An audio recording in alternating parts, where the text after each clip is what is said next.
মাদানী বাহার হচ্ছে আলহামদুলিল্লাহ দাওয়াত ইসলামের উদ্যোগে প্রতি বছরে এই জুলুস উদযাপন হয়ে থাকে।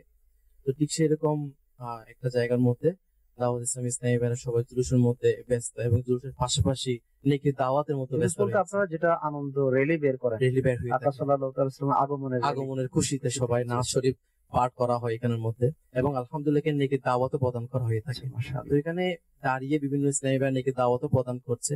তো ওই জায়গার মধ্যে জুলুস চলাকালীন সময় একজন ব্যক্তি এসে সে সরাসরি স্বচক্ষে দেখতে পেল যারা জুলুস উদযাপন করছে এবং যে জায়গার মধ্যে নেকির দাওয়াত দিচ্ছে তাদের সকলের উপর নূর বর্ষণ হচ্ছে। এবং ওই ব্যক্তি একজন মুবাল্লিগকে ডেকে এনে বলল যে আমি একজন অমুসলিম, আমাকে এখন ইসলাম ধর্মের মধ্যে দাখিল করো। একজন অমুসলিম সে দেখতে পাচ্ছে জুলুসের মধ্যে সকলের উপর নূর বর্ষণ হচ্ছে, আল্লাহ তাআলা দয়া। এবং ওই অমুসলিম পর্যন্ত সে কি একজন কাফের থেকে একজন মুসলমান হয়ে গেল।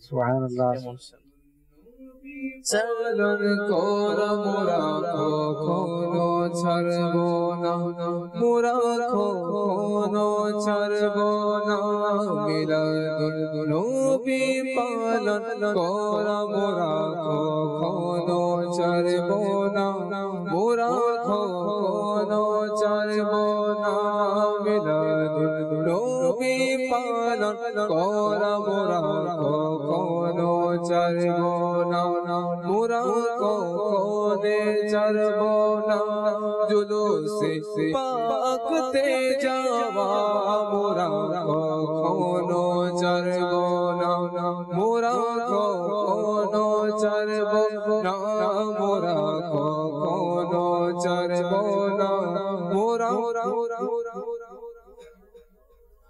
খুদার বন্ধুদের সাথে বন্ধুত্ব কখনো ছাড়ব না, খুদার বন্ধুদের সাথে বন্ধুত্ব কখনো ছাড়ব না, নবীর দুশমনদের সাথে দুশমনি কখনো ছাড়ব না, মোরা কখনো ছাড়ব না, নবীর দুশমনদের সাথে দুশমনি কখনো ছাড়ব না, মোরা কখনো ছাড়ব না।